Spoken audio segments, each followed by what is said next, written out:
Now, some of the big common symptoms that have been found over the decades of work when Dr. at the Walsh Research Institute have found, these are some of the big ones. And you don't have to have all of these by any means, but if you have some of these, and this is something that's been persisting, this would be a really important one to check out to see if it's something that's on the table, because if it is, it can be worked with very well through nutrient therapy. So copper overload symptoms would be things like severe anxiety. Often people deal with a lot of sleep disorders and trouble sleeping, waking up at night, hard to go to sleep. Hormonal imbalances.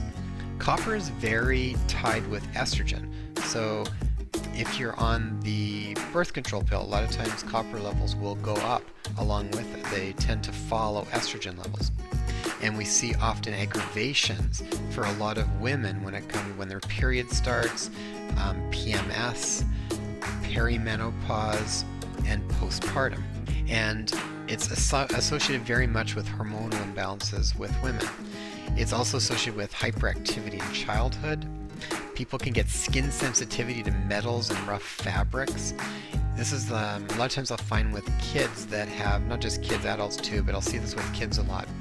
When I'm seeing kids that have a copper imbalance, it's not uncommon that they are needing to always cut the tags off on the back of their shirts. It's like certain fabrics and sensation on their skin just drive them crazy. And they can also be sensitive to a lot of different metals. There can be more reactions on the skin from some of these things. Sometimes we can even hear or get ringing in the ears. People can get tinnitus. There can be estrogen intolerance. And very, very common with postpartum depression. So if you're a woman and you are dealing with some postpartum depression or postpartum anxiety, extremely important to get your copper zinc levels checked. Copper normally doubles during pregnancy because it's really important for copper levels to be elevated for the neurovascularization for the child. So you need to have it go up. But if after delivery, copper then should start to come back down and normalize.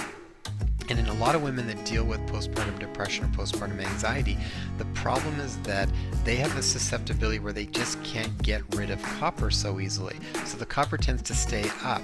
And then as the copper stays up, it pushes that reaction of converting dopamine to norepinephrine. So you're getting that low dopamine, higher norepinephrine, which can definitely trigger anxiety and depression for a lot of people.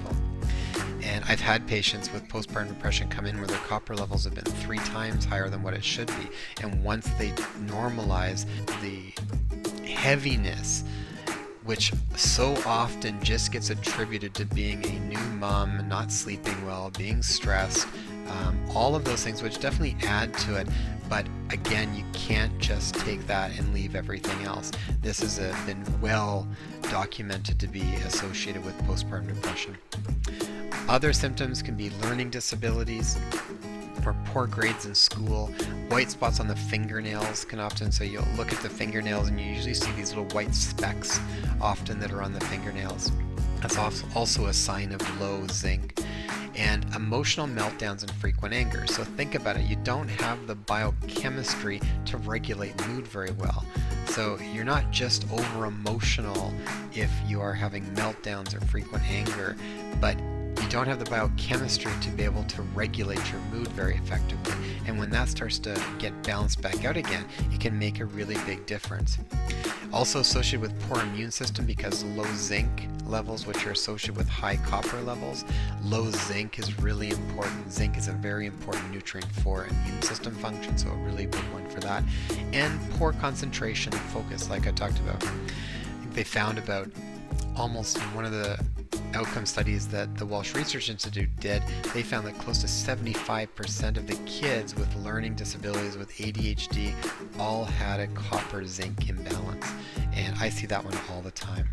So if any of those symptoms sit with you, or if you're dealing with some of that stuff, if your anxiety and depression has been if you've had a history of some of that but has been really blown up the last while, getting this stuff checked and balancing some of that stuff out just might pull one big log out of the fire that lets you start to manage the rest of your world that much better.